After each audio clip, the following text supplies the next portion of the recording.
Detective Aaron Blake had learned long ago that nothing good ever came after midnight. His phone buzzed on the nightstand at exactly 12:04 a.m., pulling him from the edge of uneasy sleep.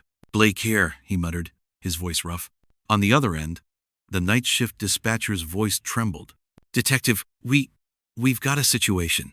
A woman called 911, screaming about a murder. When the patrol car arrived, they found the apartment door wide open. Blood everywhere. But the caller, she's gone." Blake sat upright, rubbing the back of his neck. "Gone? You mean she fled?" "No, sir. Vanished. Neighbors swear no one left the building." Something cold settled in Blake's stomach. Cases like this never ended clean.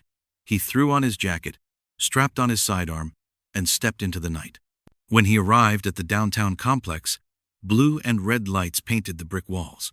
Officers stood pale-faced in the hallway. Inside, the apartment looked like a war zone. Broken glass, overturned furniture, crimson stains smeared across the floor, but no body. Just one thing was left behind: a phone lying on the blood-stained carpet. Screen cracked. Still recording. Blake knelt, hit play, and a woman's terrified whisper filled the silence. "He's here. He found me. If anyone hears this, don't trust." The recording cut off with a sharp gasp. Blake's jaw tightened. This wasn't just a crime scene, it was the beginning of something far darker. And whoever he was, Blake had a feeling he was still watching. Detective Aaron Blake crouched over the bloodstains, his flashlight beam crawling across the wreckage of the living room. The metallic scent of iron clung to the air, mingling with the faint perfume still lingering on the curtains. The woman's phone, the one still recording when officers found it, lay heavy in his hand. He replayed the final seconds again, listening for something he might have missed. "He's here. He found me. If anyone hears this, don't trust." Static. A gasp. Then silence. That half-finished warning clawed at him. Don't trust who? The police? A friend? Me? "Detective," Officer Ramirez called from the kitchen doorway, his face tight. "You should see this." Blake followed, stepping carefully to avoid smearing evidence. The kitchen looked undisturbed, except for one thing. On the fridge, pinned with a magnet, was a photograph. It showed the missing woman, smiling, her arm wrapped around a man whose face was slashed through with red marker. Underneath, scrawled in shaky handwriting, "He never forgives." Blake stared at it for a long moment. "Who processed this?" "No one touched it, sir," Ramirez said quickly. "That's how we found it." The detective's instincts prickled. This wasn't random violence, it was personal. Someone had a score to settle. He turned back to the living room. "Where's the upstairs neighbor? The one who called 911 first?" Ramirez shifted uncomfortably. "That's the thing. She swears she heard the screaming. But when we checked the security footage from the hallway cameras..." He hesitated, then pulled out a tablet. The video showed the apartment door slamming open. But no one walked out. No woman, no man. Just silence and static. Like the cameras glitched exactly at the moment of escape. "Convenient glitch," Blake muttered. He hated coincidences. He studied the apartment again, feeling watched. The hairs on the back of his neck rose. Then he noticed something else. Bare footprints. Faint but visible on the wooden floor, leading down the hallway and stopping in front of the closet door. Slowly, Blake drew his weapon. He gave Ramirez a sharp nod, then yanked the closet door open. Inside, nothing but coats, darkness, and a faint trace of perfume. But at the very bottom, tucked against the wall, sat a small blood-stained envelope. Blake picked it up carefully. His name was written across the front in jagged letters. Detective Aaron Blake. His pulse quickened. Someone hadn't just staged this, they had planned for him to find it. He opened the envelope, half dreading what he'd see. Inside was a single Polaroid photograph. It showed the same apartment, same blood, same crime scene. But in the picture, there was a body on the floor. And it was his. For a long moment, Blake just stared at the photograph, his own face frozen in death, sprawled across the very room he was standing in. His stomach tightened. It was impossible, yet the image was there. The colors raw, the ink still smelling fresh. "Sir?" Officer Ramirez's voice cracked slightly. "What is it?" Blake slipped the photo back into the envelope before the officer could see it. Nothing you need to worry about, he lied. He'd learned long ago. When someone sends you a personal message, you don't share it with the room. But the unease crawled under his skin. Whoever staged this scene wasn't just toying with the victim, they were targeting him. And they knew his name. Clear the apartment, Blake ordered. Bag everything. Every scrap of evidence. Ramirez hesitated, then nodded, calling out to the team. The sound of latex gloves snapping and evidence bags crinkling filled the silence. Blake stepped back into the hallway, the envelope heavy in his pocket. The night air outside was sharp and bitter. He lit a cigarette, a habit he thought he'd kicked years ago, and stared at the flashing red and blue lights bouncing across the city streets. Why me? Blake had made enemies. That was inevitable in his line of work. Gang leaders, smugglers, killers who rotted in prison cells because of his testimony. But this wasn't their style. This was personal. He was still thinking when a shadow moved at the edge of the crowd of onlookers. A man in a dark hood stood too still, too focused, his eyes locked on Blake. The second their gazes met, the man turned and slipped into the alley. "Hey!" Blake barked, sprinting forward. He shoved through the crowd, heart hammering, boots striking the pavement. The hooded figure darted between dumpsters, through puddles, always just out of reach.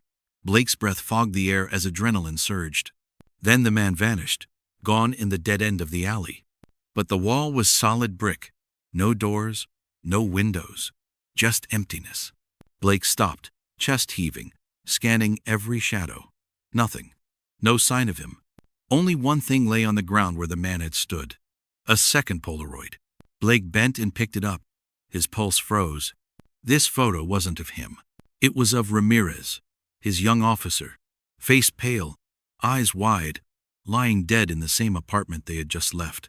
Blake's grip tightened. Whoever was behind this was 2 steps ahead. And they weren't just predicting death. They were promising it. Blake walked back to the apartment, gripping the second Polaroid so tightly it crumpled at the edges. His instincts screamed at him to get Ramirez out of there, send him home, keep him away from this nightmare. But he knew better. You couldn't outrun something that already had you in its sights. Inside, the crime scene was being carefully catalogued. Officers moved methodically, bagging glass shards, swabbing stains. Ramirez stood by the doorway, flipping through his notebook, his brow furrowed in concentration. Young, eager, too green for this kind of horror. Blake studied him. In the photograph, Ramirez's lifeless eyes stared up from the same spot he stood now. "Detective?" Ramirez asked, noticing the look. "Nothing," Blake said quickly. "Just stay sharp." He pulled the younger man aside. "Listen, kid, until we know what we're dealing with, you don't leave my sight. Got it?" Ramirez blinked, surprised. "Sir, I can handle myself." "No, you can't. Not against this." The officer hesitated but finally nodded. Blake's phone buzzed in his pocket. He frowned, pulling it out. A text message from an unknown number lit up the screen. "Check the mirror." His gaze snapped to the far corner of the room, where a tall mirror leaned against the wall. The kind you'd buy cheap at a furniture store. It reflected the chaos of the apartment back at them. But as Blake stepped closer, his heart stuttered. The reflection wasn't right. In the glass, the room was the same, but there was someone else standing behind him. A tall figure in a hood, motionless, hands resting on Ramirez's shoulders. Blake spun around, nothing. Just Ramirez, confused, looking at him. The mirror, however, still showed the figure. Still clutching Ramirez. Still watching. And as Blake raised his gun, the figure slowly lifted one finger to its lips in a silent warning. "Don't tell him." The mirror cracked without warning, splintering from top to bottom. Glass rained to the floor, the figure vanishing in shards. Ramirez jumped back, startled. "What the hell was that?" he asked. Blake shoved his weapon back into its holster. "Faulty glass?" He lied again. But his pulse was still thundering. Another buzz. Another text. "You can't protect him." Blake swallowed hard, shoving the phone away. Whoever this was, they weren't just leaving threats. They were inside the investigation, inside the room, twisting reality itself to deliver their message. And Blake had the sickening realization that maybe this wasn't just about a killer. Maybe it was about something much worse. The precinct was quieter than usual when Blake returned with Ramirez. Too quiet. Normally, the night shift buzzed with phones ringing, detectives arguing over cold coffee, and the shuffle of tired officers filing reports. Tonight, silence lingered in the corridors like a fog. Blake pushed through the door to the squad room.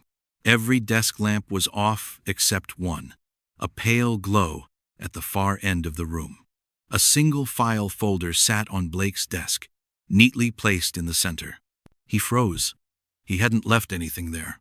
"What is it?" Ramirez asked. Blake held up a hand for silence and approached cautiously. The folder wasn't department-issue plain manila, no markings. Inside were a series of photographs. Crime scene photos. The same apartment they had just processed. But these weren't taken by CSU. Blake knew because he'd been there the whole time, and no one had taken shots from these angles. One showed Ramirez standing in the doorway. Another captured Blake bending over the bloodstains. The last photo made his breath catch. It showed Ramirez dead. His body crumpled across his desk in this very squad room. His notebook still clutched in one hand, blood pooling beneath him. Ramirez leaned over his shoulder, peering at the picture. "Jesus, who took these?" Blake snapped the folder shut. "That's what I'm going to find out." The young officer's face had gone pale. "Detective, what if these aren't warnings?" Blake looked at him sharply. "What do you mean? What if they're not showing what's going to happen? What if—" His voice dropped to a whisper. "They're showing what's already happened." Blake didn't answer. He couldn't, because part of him, the part that had chased killers long enough to know evil comes in many forms, was beginning to wonder the same thing. Before he could respond, a scream shattered the silence. Both men bolted down the corridor toward the holding cells. When they arrived, an officer was slumped against the bars, his throat cut ear to ear. Blood painted the concrete floor. Ramirez stumbled back, gagging at the sight. But Blake wasn't looking at the body. He was looking at the cell door itself. Because written across the steel bars, in thick dripping letters, was a message scrawled in blood. "Next, Hades." Blake's stomach turned cold, because under the message, in unmistakable red, was the name Ramirez. The precinct turned into chaos within minutes. Officers swarmed the cell block, shouts echoing, radios crackling with frantic calls. But Blake barely heard any of it. His eyes were locked on the blood-written name on the bars. Ramirez. The message wasn't a threat anymore. It was a schedule. "Detective," Ramirez stammered, his face pale. This is a setup, right? Someone's trying to screw with me. With us, it doesn't mean anything." Blake didn't answer, because the Polaroid said otherwise. He grabbed Ramirez by the arm, pulling him toward the exit. "Come on, we're leaving."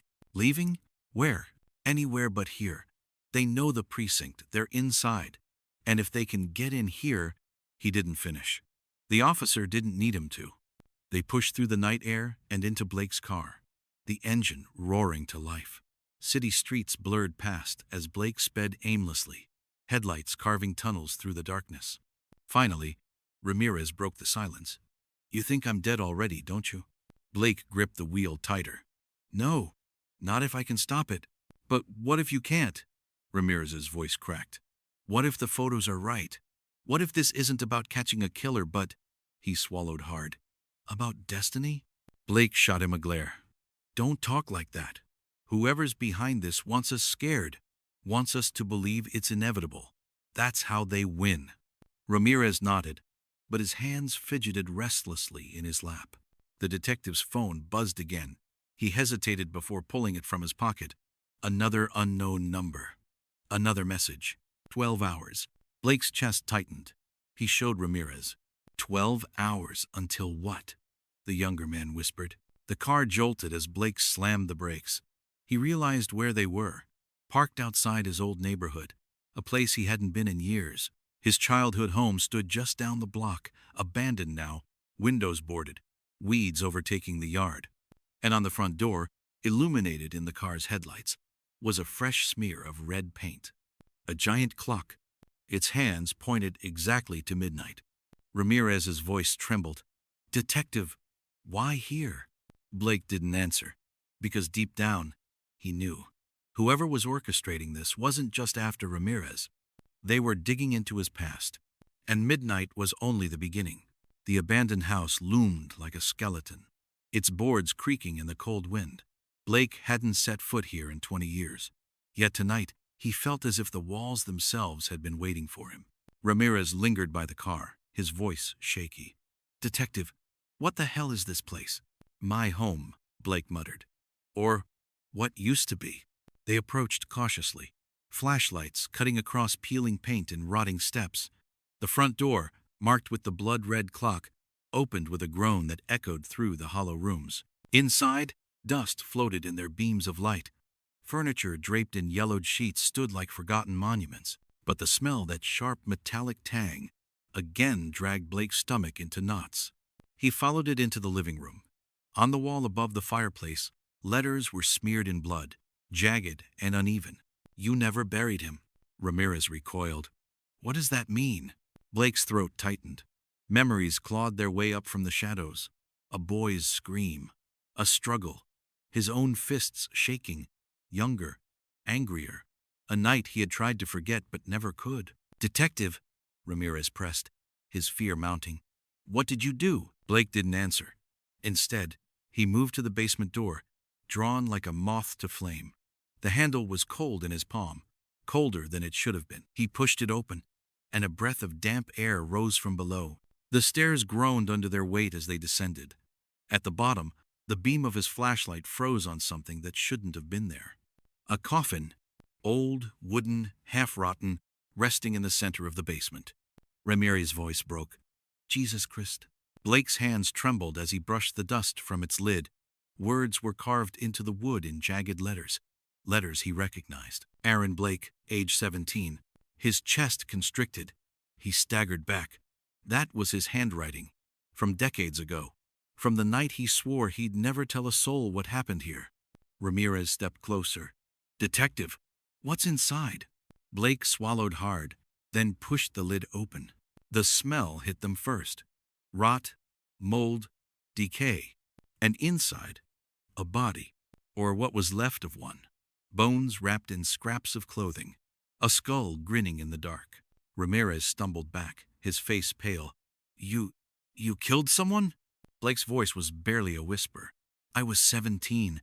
He was a boy from the neighborhood. A bully. He came at me. I didn't mean to."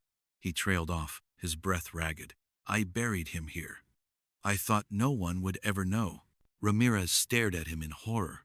But before Blake could say another word, his phone buzzed again. Another photo. This one showed the coffin, taken from inside the basement. Taken just now. Blake whipped his flashlight around the room, but the shadows stretched long and empty. No footsteps. No sound.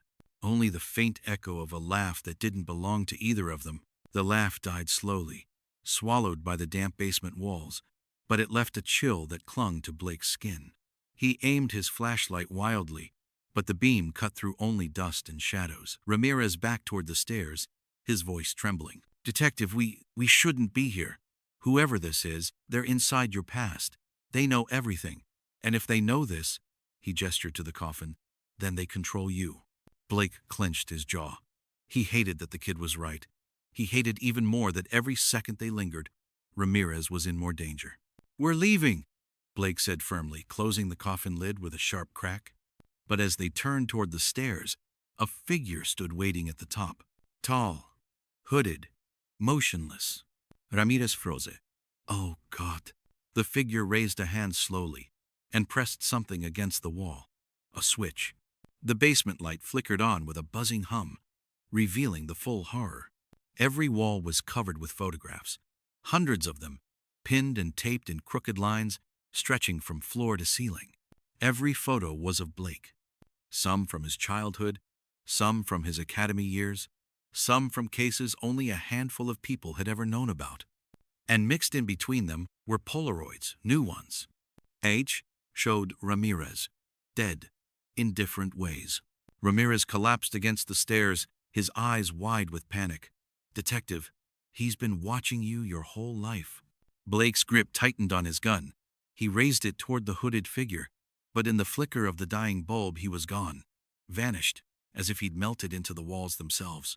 The phone buzzed again. Another message. One must pay for the other. Blake read it twice, his mouth dry. He looked at Ramirez, who was staring at him with a mixture of fear and desperation. "What does that mean?" Ramirez asked, his voice cracking. Blake's stomach churned. He knew exactly what it meant. Whoever orchestrated this nightmare had tied them together. Blake's sin, Ramirez's punishment. The younger man's survival was no longer about evidence, or clues, or manhunts. It was about atonement. And Blake wasn't sure if saving Ramirez was even possible without losing himself. The car engine roared as Blake sped them away from the old house, tires screeching against wet pavement. Ramirez sat rigid in the passenger seat, clutching his notebook like a lifeline, his eyes darting to every shadow outside the windows. "Detective," he whispered, "this isn't about me at all, is it? It's about you." Blake didn't answer. His grip on the wheel was iron. The phone buzzed again. Another photo. This one showed Blake behind bars, his face gaunt and lifeless, prison shadows swallowing him. Scrawled across the bottom were words that chilled him. "Trade your freedom for his life." Ramirez leaned closer, reading over his shoulder, his face drained of color. "They want you to confess, to admit what you did. That's the bargain." Blake's chest tightened. He had buried that night for decades, buried the boy he killed, buried the guilt, buried every reminder. But now, it clawed its way out like a corpse, refusing to stay in the grave. "You confess," Ramirez continued, his voice breaking, "and maybe I live." Blake slammed the brakes, the car screeching to a halt under a flickering streetlight. He turned to Ramirez, his jaw tight. "Don't you ever say that again. I don't barter with killers. We find this bastard. We end it." But Ramirez shook his head, tears welling in his eyes. "Don't you get it? This isn't a case, detective. It's judgment. On you. On me. On both of us." The phone buzzed once more. A live video feed appeared. Blake's blood ran cold. It showed Ramirez, not in the car beside him, but strapped to a chair in some dark room, gagged, blood trickling down his temple. His body convulsed, as though someone stood just out of frame, torturing him.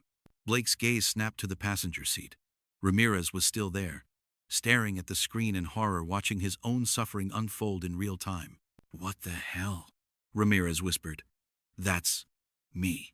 The feed glitched, static swallowing the screen for a moment before words appeared. "One truth for one life. Confess, or he dies." Blake's hands shook as he lowered the phone. His past pressed down on him like chains. He had always believed sins faded if you buried them deep enough, but now he knew sins don't die. They wait. And this one was ready to collect. Blake's hands shook as he stared at the screen, watching Ramirez struggle in the shadowed room. Time was slipping, the countdown from the previous messages still ticking in his mind. One wrong move, one hesitation, and Ramirez would be gone. He thought of the coffin in the basement, the buried secret that had haunted him for decades. He thought of every lie, every cover-up, every moment he had evaded justice. And now the price was clear. The phone buzzed again. A new message, simpler this time, stark in its finality. Confess or lose him. Blake closed his eyes, taking a deep, trembling breath. For years, he had protected his past, denied it, rationalized it, but now the past demanded payment. He opened the phone and spoke into the microphone, his voice raw and trembling. I killed him. When I was 17, I buried him. I tried to forget, but it's true. I confess." The feed froze. Seconds stretched. Then the screen flickered, showing Ramirez slumped in the chair but alive. Slowly, someone released him, the ropes falling away. Blake's heart thundered. The hooded figure appeared, standing silently in the corner of the dim room. A single finger lifted to its lips. Then it vanished as mysteriously as it had come. Blake sank into the car seat, gasping, tears streaming down his face. Ramirez reached over, gripping his shoulder. You saved me." Blake swallowed hard. "We both have to live with this now. You, me, everyone involved. But at least you're alive. That's what matters." Ramirez nodded, voice barely audible. "And the person who did this?" Blake shook his head. "Gone. For now. But they'll come back. Someone always comes back. The past never really stays buried. They drove through the night, exhausted, battered, haunted but alive. The city was quiet, the streets empty, as if it too were holding its breath. Blake stared at the rearview mirror, thinking about the boy he had been, the man he had become, and the lives he had touched along the way. And for the first time in decades, he felt the weight of his sins not as chains, but as a reminder.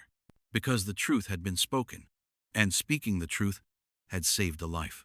But as the sun rose over the city, casting long shadows across the streets, Blake knew one thing for certain. This was not the end. It was only the beginning.